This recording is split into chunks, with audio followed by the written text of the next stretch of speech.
Greetings, my crafty friends. Welcome to another episode of Angela Shows You. I know it's been about a week or so since our last video. I have been very busy making bowl cozies.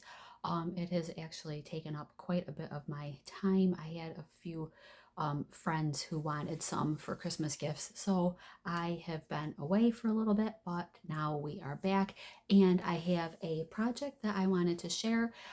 So if you have recently acquired a Cricut machine, or if you have had it for a while but it intimidates you, I wanted to walk through a quick HTV, which stands for heat transfer vinyl. So what I am doing is, for my nephew, I had sewn a stocking. He is 2 years old, and all little boys love their superheroes, and his whole bedroom theme is all superhero. So I've made a stocking for him, and sorry if I think my brother watches some of these episodes, so I'm sorry giving it away. But I can do a tutorial if you're interested in a sewing tutorial on how to make a stocking. And of course, these are not only for Christmas. You can do stockings for other things as well. They're, fun even to do for other holidays and even for birthdays. There's, you could do up presents and just stick them in a stocking with like birthday material. It would be super cute. So what I'm actually going to do for this one is I've cut out my nephew's name in the HTV. So I already went ahead and did that. So what you're going to want to do if you're using Cricut Design Space is you want to, of course, measure where your surface area is going to be. So for this one, I wanted his name to be on the cuff. So I measured the cuff, and this is it's a little bit more than 5 inches, and then this is a little bit more than 2 inches. So I wanted to, you want to do that first because you want to know how large can you cut the image or saying or name that you are going to be adhering on to the item. So because I wanted it on the cuff, I didn't want to cover up the superheroes. I wanted these to be visible. So I thought on the cuff, and that's typically anyway where you would put a name. I do believe if you're not making a stocking and you're buying one at a retail store, like the red ones with the white fluffy cuff, I have done HTV on those before. They are decent for adding heat vinyl to those. So what all you're going to want to do if you're using a stocking that you've purchased at a store is look and see what those are made of. What is the material? And then you can just check online. You can either just type into your Google search bar for HTV settings, or you can go right to Cricut, and they have a whole thing on there. You can choose what it is that you're adhering. Like, are you using glitter vinyl? Are you using holographic? Are you using just regular plain old vinyl? You can choose, and then you can choose the material. Or is it cotton? Is it polyester? Is it some sort of blend? So you can do that right on Cricut website, or you can just do a Google search and just type in HTV settings, and then what are you adhering to? Are you using a polyester rayon blend? Are you using a cotton poly blend? And that will give you a guide to what you want uh, your iron set to. So whether you're using the Cricut Easy Press or whether you're using a heat press, that will help you to choose your temperature setting. Now, if you're just using a regular household iron, then of course those don't have specific temperature guides. There's no reason for something like this you couldn't use a regular household iron. You just would really want to look and see, again, double check what the material is, and then choose that setting on your iron. Is it polyester? Is it cotton? I think that a lot, all the irons are different. My iron I've just got this iron. This is a Sunbeam, and I either have if it's synthetic, silk, wool, cotton, or linen, and that, you know, adjusts the heat setting on there. So you would just want to use whatever is appropriate for your material and your iron. So when you're doing heat transfer vinyl, one thing that you are going to want to keep in mind when you are getting ready to cut it is you want to mirror your image, meaning that you're going to print it in reverse. And the reason for that is your Cricut, or what if you're using a Silhouette or another smart machine, is it will cut it. You want to cut it backwards because it prints on the back. You're going to weed out what you're not going to use, and then you flip it over and you press from the side that has the plastic coating on it. So I've already gone ahead and I've done up his name. And the font that I used is a kind of a fun one. It's called Dom Casual, DOM Casual.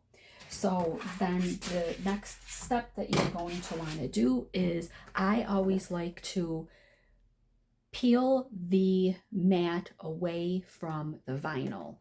This is more important on a larger image.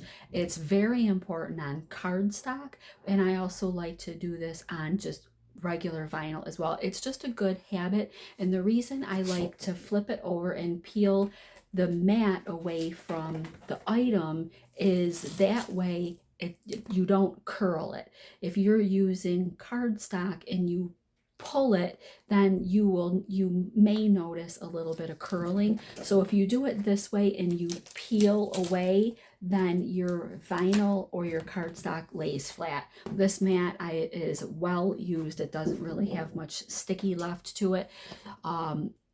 You notice it more on a newer mat that's stickier. This mat doesn't really have a whole lot of sticky left to it. So then what I'm going to do is I didn't use all of this, and of course I want to keep the piece that was not used because you're going to be taking away the not used portion. So I want to keep these so that I can make something else, because, you know, if you're doing a short name, or, you know, even a longer name that's smaller font, you could use this. This is still a decent size. This is still almost 4 inches by about 1.5 inches.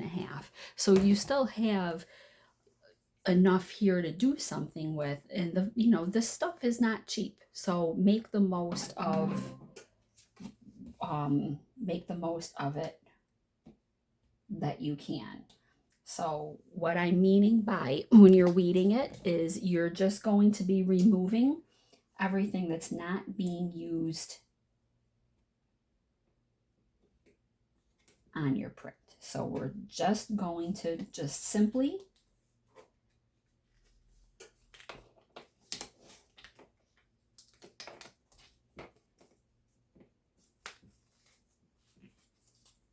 peel away.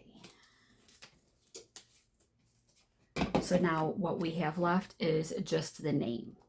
And so see, it printed this way backwards, and we weeded it. We took out all what we're not adhering onto our item, peeled that away. So now when it goes on your item, it doesn't necessarily have to be fabric. You can do HTV on wood. You can put it on acrylic. So there are other things besides just material. You know, maybe you're doing like a hat, especially if you've got the hat press. So I'm going to put it on this side so that I'll put it on this side so that the stocking hangs this way. So you're going to put it on this way, and then you're just going to want to position it where you want it to go. So I kind of want it to be in the middle. So actually what I'm going to do is I'm just going to fold this in half and just give it a little bit of a press so that I've got a crease in here and I know where the middle of the stocking is. And conveniently, his name is 5 letters, so I'm just going to position this so that the center letter, the third letter, is kind of in the center of that crease. And now I know that my item is in the center of the stocking top, and I just want to, of course, make sure that it's straight, because once you do your heat press and you press this, it's on there. It's not gonna come off. If it does come off, it's not gonna be easy. So you really want to make sure that you have it in place of where you're going to want it to live. So I've already gone ahead and I heated up my heat press. I have one of these that my husband actually bought me a couple Christmases ago on Amazon. So we're going to be using this today.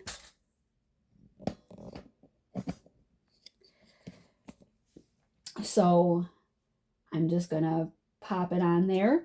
Now I set mine already. It's already heated up. I set it to 315 degrees and it's set for 20 seconds. So I'm going to just lower my press and push down and it locks, and then I'm going to hit start and it'll count down.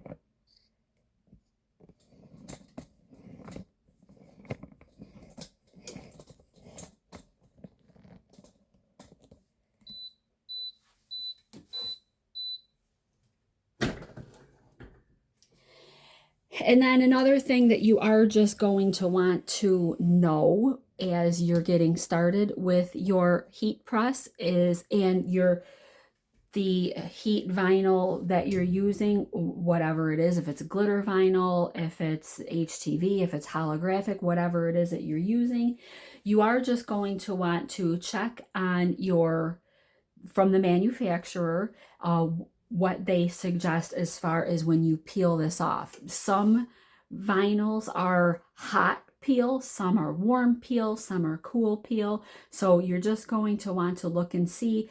Usually the brand, whether you're using 143, HTV Ron, if you're using the Cricut brand, they will all be marked on the package